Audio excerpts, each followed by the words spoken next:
Baik, alhamdulillahirabbil alamin.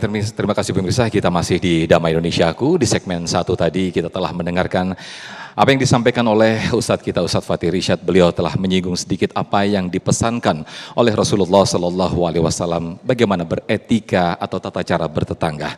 Nah, di segmen kedua ini pemirsa kita akan mendengarkan lebih jauh lagi, lebih lengkap lagi bagaimana Rasulullah SAW mengajarkan kita semua tentang bertetangga.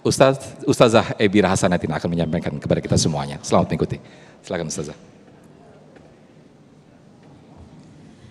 Bismillahirrahmanirrahim. Assalamualaikum warahmatullahi wabarakatuh.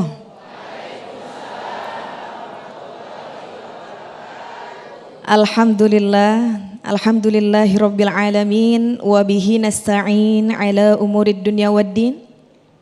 Allahumma fassalli wa sallim afdalas salati wa atammat taslim ala sayyidil mursalin habibina wa syafi'ina wa maulana Muhammadin sallallahu alaihi wasallam wa ala alihi wa sahbihi ajma'in, amma ba'du. Subhanaka la ilma lana illa ma 'allamtana innaka antal alimul hakim. Faya rabbana shrah lana sudurana wa yassir lana umurana wahlul 'uqdatam min alsinatina yafqahu aqwalana. Allahumma ati nufusana taqwaha wa zakkiha anta khairu man zakkaha anta waliyuha wa maulaha. Amin amin ya rabbal alamin. Yang sama-sama kita hormati dan kita muliakan para guru-guru yang hadir menghiasi majlis pada siang hari ini, Syekhna Syekh Muhammad Jabir, Al-Ustadz Fatih Rishad, Al-Ustadz Muhammad Sofyan. Kita doakan mudah-mudahan senantiasa Allah muliakan guru-guru kita. Ibu-ibu, bapak-bapak, hadirin, hadirat, serta pemirsa Damai Indonesiaku dimanapun berada, sehat semuanya, badannya sehat, pikirannya sehat, hatinya sehat. Mudah-mudahan kalau sehat semuanya kantongnya ikut sehat. Amin amin ya rabbal alamin. Bapak, ibu semuanya, bersyukur menjadi umat Nabi Muhammad sallallahu alaihi wasallam. Sebab apa? Nabi Muhammad sallallahu alaihi wasallam memberikan kita contoh dan teladan yang begitu lengkap dalam berkehidupan. Allah Ta'ala langsung puji, Allah Ta'ala langsung sanjung.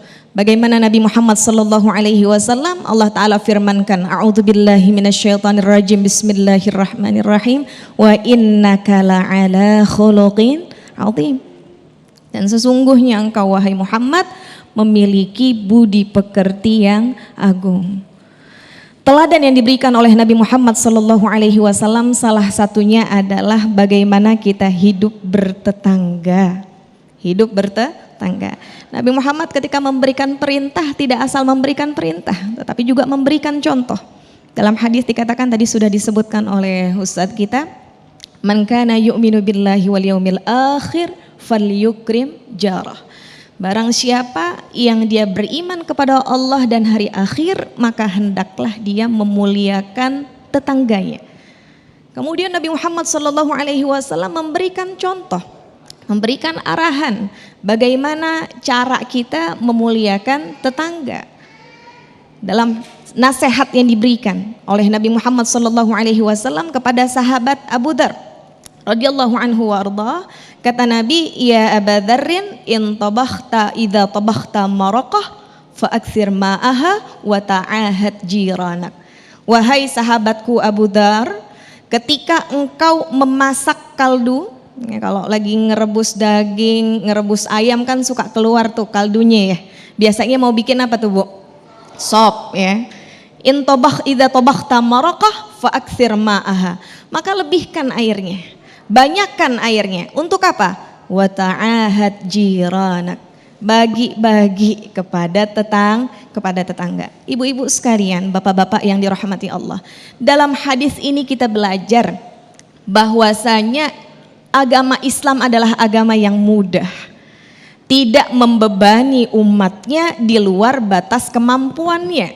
Kalau kita masak sayur sop, dagingnya cuma dikit, potongan sayurannya cuma dikit, bukan berarti kita nggak bisa berbagi kepada tetangga.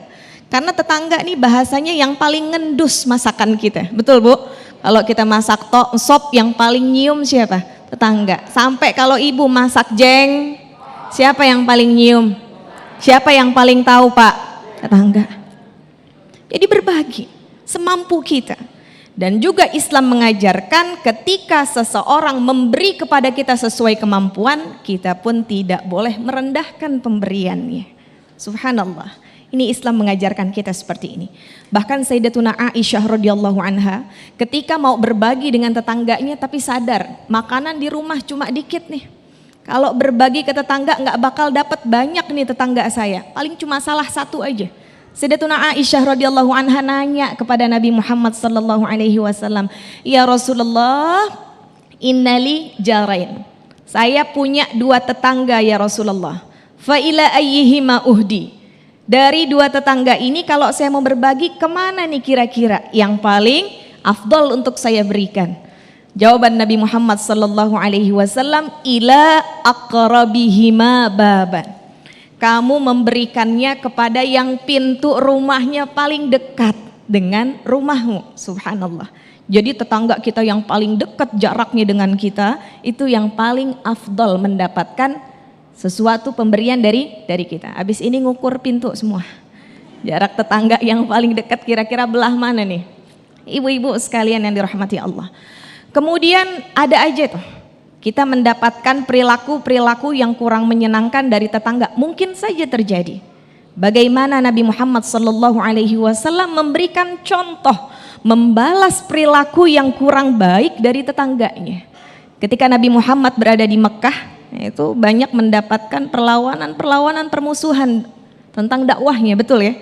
Salah satu tetangganya Nabi Muhammad SAW bertetangga dengan orang Yahudi yang begitu membenci Nabi Muhammad SAW.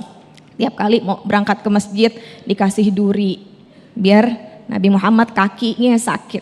Tiap hari mau berangkat kemana diludahi. Tiap hari mau berangkat kemana dibully. Sampai Nabi Muhammad hafal, saya nggak keluar rumah kecuali mendapatkan perlakuan yang kurang menyenangkan dari orang ini. Tetangga yang orang Yahudi. Kemudian Nabi Muhammad SAW suatu hari jalan ke masjid, jalannya enak, nggak ada sesuatu yang menyakiti beliau. Kemudian Nabi Muhammad SAW nyari, kemana nih langganan saya? Langganan apa ya Rasulullah? Langganan yang biasanya menyakiti saya kalau keluar rumah. Ya Rasulullah, dia sakit. Lantas apa yang dilakukan oleh Nabi Muhammad SAW? Nabi jenguk Bu, Nabi jenguk Pak. Jadi kalau ada tetangga yang memberikan perlakuan kurang baik kepada kita, balas dengan kebaikan. Apa yang terjadi? Ketika Nabi Muhammad SAW menjenguk orang Yahudi tersebut, betapa kagetnya dia.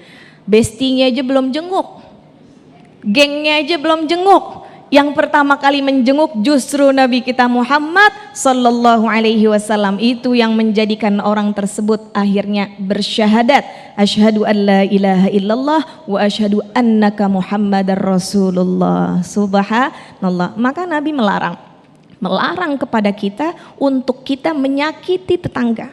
Gak boleh menyakiti tetangga. Kata Nabi dalam hadisnya, "Man kana yu'minu billahi wal yaumil akhir fala yu'dzi jarah." Siapa dari kita yang beriman kepada Allah dan hari akhir, hendaknya tidak menyakiti tetangganya. Mudah-mudahan kita semuanya pulang dari sini bawa ilmu yang manfaat, yang bisa meneladani bagaimana Nabi Muhammad SAW memiliki tatanan hidup bertetangga. Amin amin ya rabbal alamin. Hadaniyallahu wa iyyakum jami'an ila siratihil mustaqim. Assalamualaikum warahmatullahi wabarakatuh.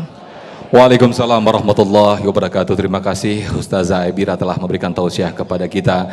Betapa begitu mulianya akhlak Rasulullah Sallallahu Alaihi Wasallam dalam mencontohkan bagaimana beliau bertetangga, bahkan tetangga yang hampir setiap hari menyakitinya. Namun justru Rasulullah Sallallahu Alaihi Wasallam lah yang pertama kali menjenguknya ketika si tetangga itu sakit. Begitulah ada yang mengatakan bahkan keluarga terdekat kita adalah tetangga. Nah, insya Allah subtema ini akan disampaikan oleh guru kita Syekh Muhammad Jaber di segmen ketiga berikut. Tetaplah bersama kami di Damai Indonesiaku yang dipersembahkan oleh Sarung Wadimor, tentu sarung kita.